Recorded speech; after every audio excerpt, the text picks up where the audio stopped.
Well, hello again, and welcome to Devious Anecdotes.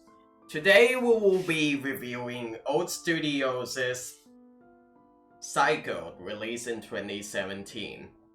Now, Oats Studios has been making these really amazing short films on YouTube as well as their website for a while now, such as Firebase, which is a sci-fi horror set in the Vietnam War, where the Americans face a threat more dangerous than the Viet Cong.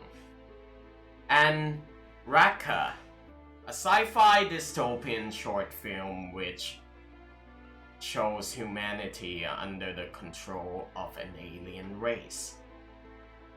But they're in good hands because their leader has some experience in fighting a different type of aliens. Get away from her, you bitch! Yep, they got Sigourney Weaver for that one.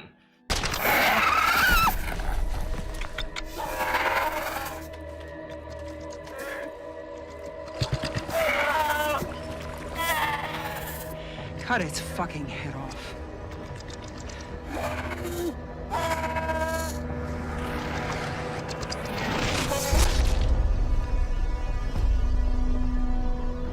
Now, this is a spoiler review, so feel free to go into the description and watch it. Or if you're feeling lazy, just, keep on watching.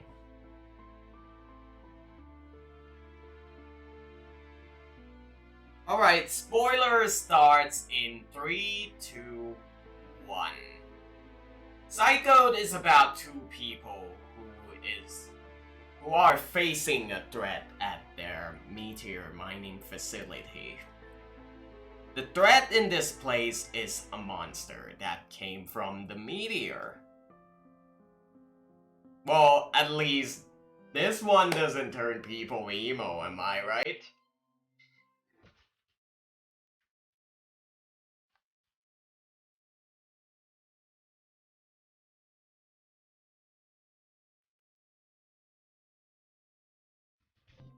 Bully McGuire. Still my favorite meme after all these years. Anyways, let me focus on the monster first because it's freaking awesome.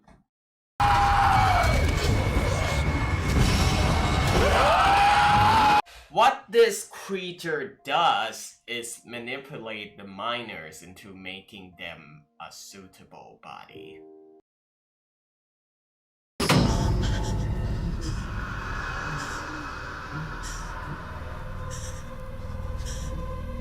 Which is why we got this terrifying thing. Damn, my monster looks weak compared to this thing. This monster made the film very interesting because of its origins. It came from the meteor in the Arctic Circle. And we never saw its original form, but we see what it does. It manipulated miners by using a flashing light. Now, what it does is manipulate the miners to kill animals and humans and cut them up into pieces and make a body out of those parts. It's the light. You told him to get made of. And all broke. He cut up all those miners. He cut them all up. And he made that big one out of them. This is such a fascinating idea for me because it's freaking terrifying. I personally think that every monster needs to have some sort of terrifying facts about them. And this idea doesn't really disappoint, so yeah. This short film also pays homage to the sci-fi classic horror movie John Carpenter's The Thing, and its prequel, also called The Thing. In both films, an alien microorganism assimilated the crew of the Antarctic expedition teams. In the prequel, they found a UFO and decided to study the organism frozen in the ice, but it assimilated the crews.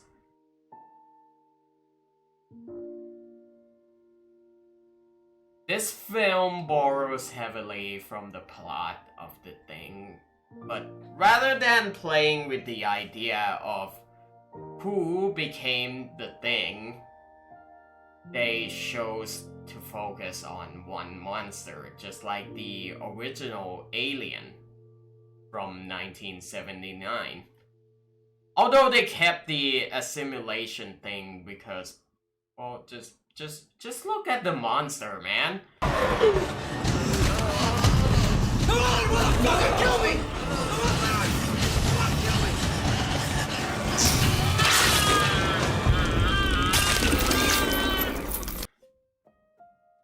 I honestly like that they borrowed heavily on Alien and The Thing, mainly because they chose to make it their own, rather than making a copycat of those movies. Another thing I really like about this short film is that it uses the color red quite well.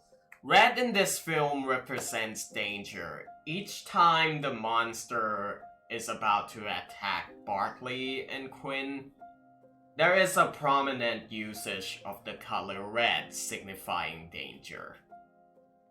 This is an amazing technique because it allows people to know that danger is coming without them actually telling the audience. And I must praise the production crew for making this choice. That's also the amazing plot twist of Barkley being human.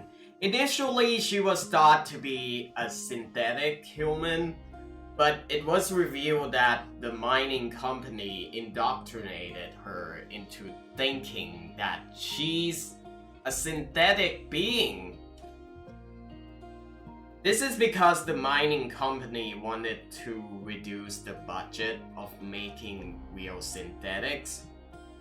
Apparently, they cost more than buying orphans, as explained by Quinn. Synthetics must be used as mining labor. Protocol 7, Statute 9, but you know how much true synthetics cost, the overhead involved. Synthetics, they cost more than orphans.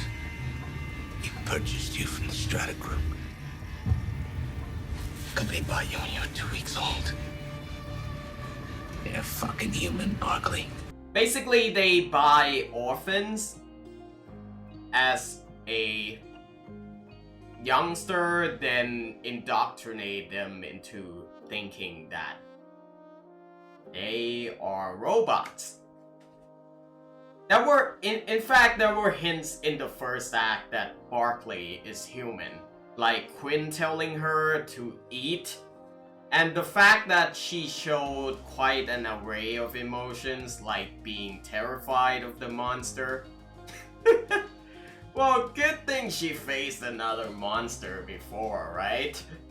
Now, you're going to stay here forever. No, I'm not! Well, apparently that's the code of fanning. I found that out during the making of this video. The more you know.